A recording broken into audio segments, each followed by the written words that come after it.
kita ikut juga undang-undang. Kalau ikut hati kita, dia tuh senang dicari. Nah, jangan risau, tengok besok-besok. Tak mungkin disebabkan parking saja dia boleh buat macam tu kat budak tu, take down sampai bawah. Tak mungkin. Tak mungkin bos, mesti ada sebab. 60 tahun sudah Malaysia ini lahir kerana penyertaan Sabah.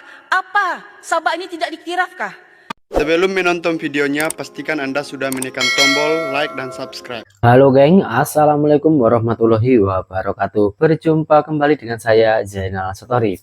Sebelum video ini saya mulai, gimana kabarnya kalian semua? Semoga semua yang menonton video ini baik-baik saja, dimurahkan rezekinya, selalu berpikiran yang berpositif, dan dijauhkan dari mara bahaya oleh Tuhan Yang Maha Esa. Baik geng, menyambung video reaction saya yang semalam ya. Dampak seorang rider yang dari Sabah merantau ke Semenanjung ataupun Kuala Lumpur dan didera oleh security yang pakai blazer merah ataupun jaket merah. Ini sangatlah booming, viral sekali kemana-mana, dan saya hari ini mau mereaction 3 video geng. Yang pertama kita tengok dulu suara dari sahabat-sahabat ridernya tersebut ataupun orang Sabah. Apa tanggapannya geng? Sabah yang di sana maju boy, maju dusun hadir bah. Sama-sama makan nasi, kamu takut? Bukan takut bos. Kau kena paham konsep. Siapa tidak marah kan? Anak-anak Sabah juga kena macam ni. Lagi-lagi dia sebut nama Sabah. Kalau ikut hati bos, mati orang tuh. Kalau tidak kena jaga polis, mati. Orang Sabah di sini susah lah. Untungnya ditanggapi polis ya. Isu dusun kah? Oi maju dusun ke tidak. Orang Sabah sini bersatu. Dari Kelang kah, di Shah Alam kah, section berapa kah, Petaring Jaya, mana-mana ada orang Sabah. Kita ikut juga undang-undang. Kalau ikut hati kita, nanti kasih malu nama Sabah saja. Kau pergi pukul dia sampai dia bergicap, sampai dia berdarah, sampai dia koma ke apa kah. Akhirnya Sabah juga kena cakap jahat. Itu satu. Kalau ikut hati, tapi kita ni masih boleh maafkan lagi lah. Orang cakap kita masih boleh runding lagi lah. Tidak tahu orang lain macam mana yang sudah ambil tindakan kan. Mesti dia ada kawan dengan orang-orang Sabah tu. Jadi dia tuh senang dicari. Jadi kayak punya kumpulan punya orang Sabah itu. Tadi kan sudah pergi balai polis, sudah settle. Itu dia settle masalah dengan tu budak lah. Tapi orang-orang kita ni belum settle lagi.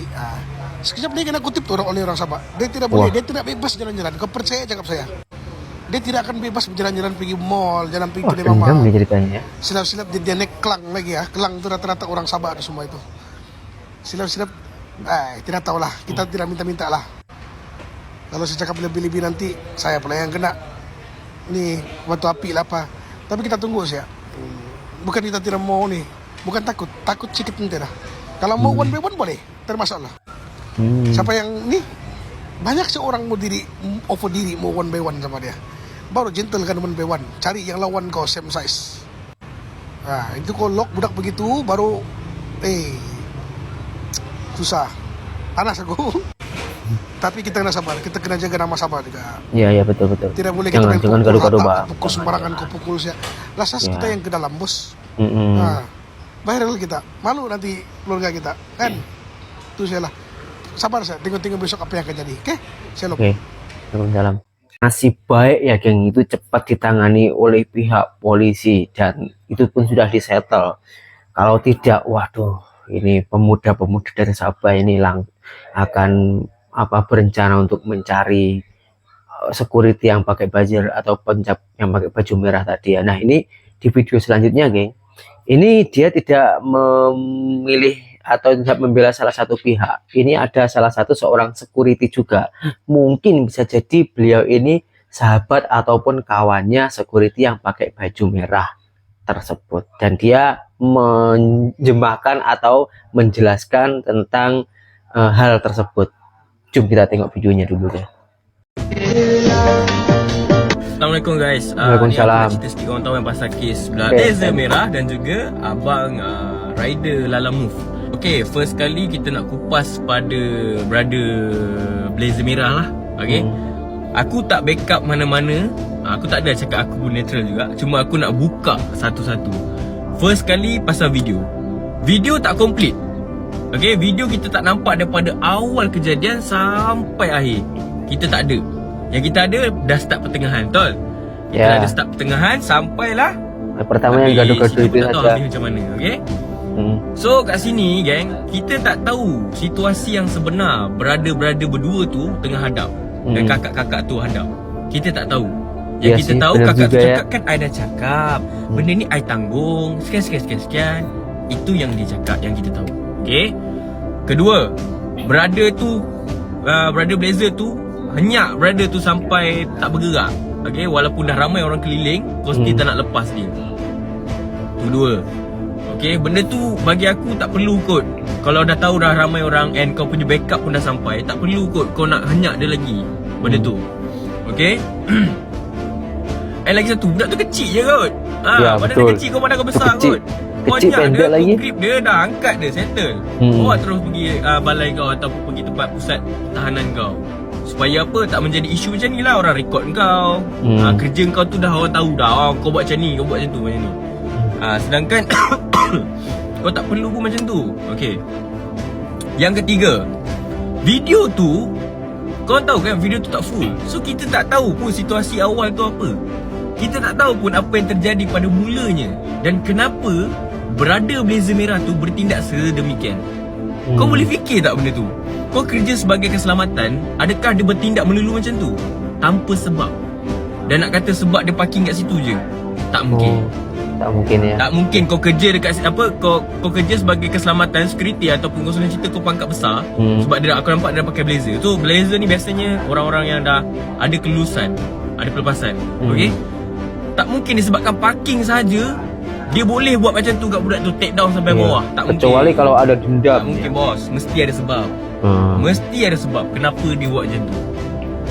Ni pandangan aku lah. Sebab aku pun kerja bahagian security, aku tahu benda tu. Kenapa brother tu boleh buat macam tu, aku rasa mesti ada sebab lain.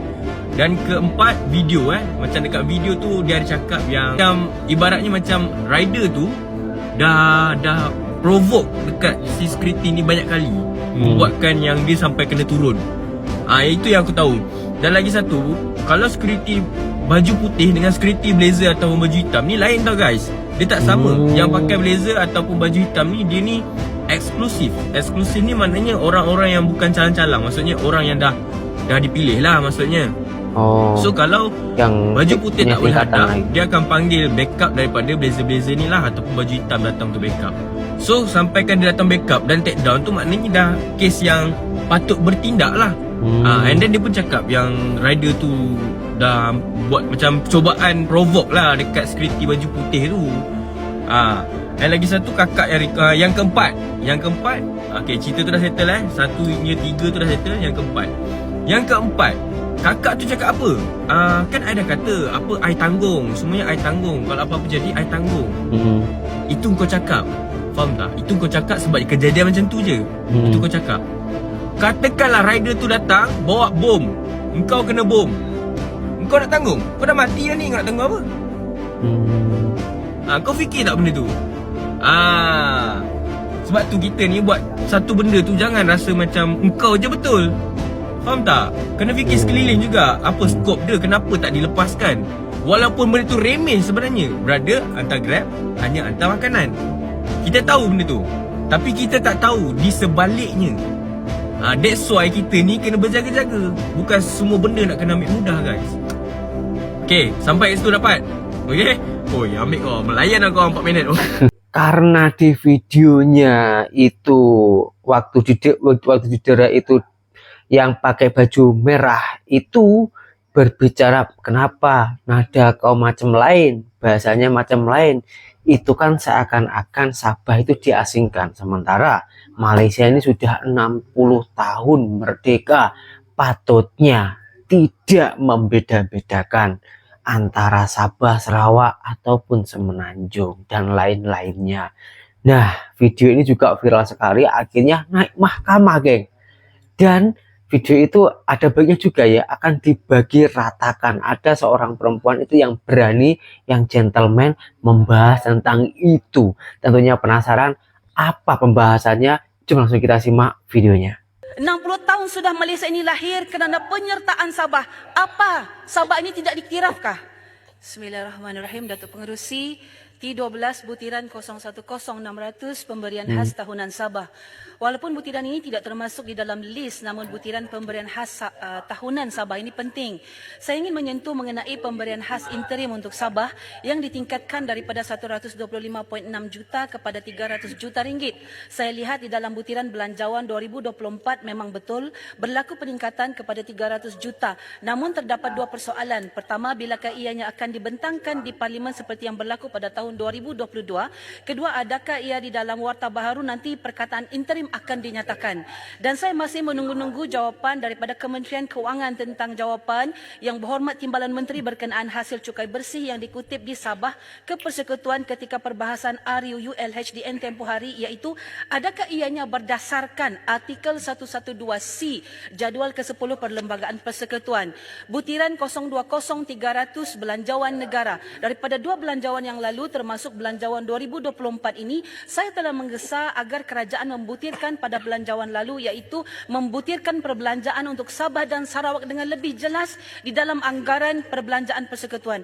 Sehingga hari ini saya masih belum menerima jawapan daripada MOF mengenai perkara ini. Saya ambil contoh butiran sekolah daif. Tidak ada pun pengkhususan butiran pembaikan sekolah daif, sedangkan kami di Sabah juara lah bah. Jadi macam mana kita mahu pantau pembaikan sekolah daif ini? Saya ambil contoh lagi butiran 023000 jalan-jalan luar bandar. Kenapa kita tidak pecahkan butiran ini supaya menjadi seperti butiran bekalan air dan bekalan elektrik luar bandar Sabah? Senang bah kita pantau. Ini belum mengambil kira peruntukan yang tidak dinyatakan secara spesifik kepada Sabah. Antaranya butiran keselamatan, Kementerian Pertahanan, Dalam Negeri, Perumahan dan Jaringan Luar Lebar Internet, jalur lebar internet. Butiran-butiran ini perlu dibutirkan untuk Sabah dan Sarawak. Saya mau juga jawapan daripada MOF hari ini. Mau atau tidak ambil cadangan saya? Kedua, mengenai cadangan menyalurkan peruntukan pembangunan tahunan Kerajaan Persekutuan kepada Sabah melalui akaun amanah. Saya lama sudah cadang perkara ini, begitu juga Kerajaan Sabah dan rakan-rakan saya di sini dari Sabah. Saya mohon penjelasan. Apakah proses yang perlu dilakukan untuk peruntukan pembangunan ini disalurkan ke akaun amanah? Adakah perlu dipindah perlembagaan atau hanya memerlukan pindaan arahan perbendaharaan? Apakah implikasinya jika peruntukan ini disalurkan ke akaun amanah? Butiran 090000 pelbagai suntikan modal diperuntukkan sejumlah RM12 bilion tahun hadapan berbanding tahun ini 8 bilion ringgit. Pertama, sewaktu pembentangan belanjawan 2023 yang lalu, saya lihat butiran ini diberikan peruntukan sebanyak 23 bilion ringgit. Namun jika merujuk anggaran perbelanjaan Persekutuan 2024 yang menjadi rujukan kita hari ini, jumlah ini telah dipindah kepada 8 bilion ringgit. Mengapa ianya dipindah dan kemanakah dibelanjakan peruntukan yang telah dipindah tersebut? Kedua, saya ingin tahu adakah yang dibelanjakan di bawah butiran ini, bagaimana dan kepada siapa pelbagai modal ini akan disalurkan? Apakah kriteria penentuan yang diguna pakai dan apakah mekanisme pemantauan yang diguna pakai? Datuk Pengerusi, akibat ketidakseimbangan dari segi pembangunan dan ekonomi, maka ribuan anak muda Sabah merantau ke tanah Melayu untuk mencari rezeki. Walhal kalau Malaysia Agreement ditunaikan, tidakbah kami ini susah-susah merantau? Seperti kes yang tular baru-baru ini, seorang anak perantau Sabah asal Tawau yang mencari rezeki di Kasari hanya kerana dia seleng Sabah. Kena fikir orang luar. Perkara yang paling menyakitkan hati orang Sabah bila dia kena tanya, kenapa bahasa kau lain? Kau tahu rasa dia macam mana? Macam kau orang asing bah. 60 tahun sudah Malaysia ini lahir kerana penyertaan Sabah. Apa? Sabah ini tidak diktirafkah? Give us some respect. Walaupun kawan-kawan kami hanya pekerja rendah. Ingat ini, sejahteranya Melaya hari ini kerana hasil bumi Sabah dan Sarawak. Tiada Sabah, tiada Sarawak, tiada Persekutuan Malaysia. Ingat itu. Terima kasih. Wah.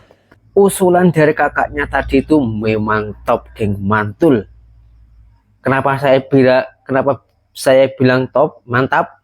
Karena ternyata di Malaysia pun juga belum ada yang belum rata kemajuannya. Jadi biar bisa saling menghargai, biar enggak seperti kejadian yang dialami oleh rider, penghantar makanan dan security di video saya yang semalam itu. Jadi biar lebih rata, saling menghormati, saling menghargai. Semoga Malaysia akan tetap berjaya, kompak selalu, aman, sehat selalu, terus maju ke depan, tak ada halangan lain, dan saling menghormati. Saya Zainal Satori, seorang TKI Malaysia. Salam TKI sukses. Assalamualaikum warahmatullahi wabarakatuh.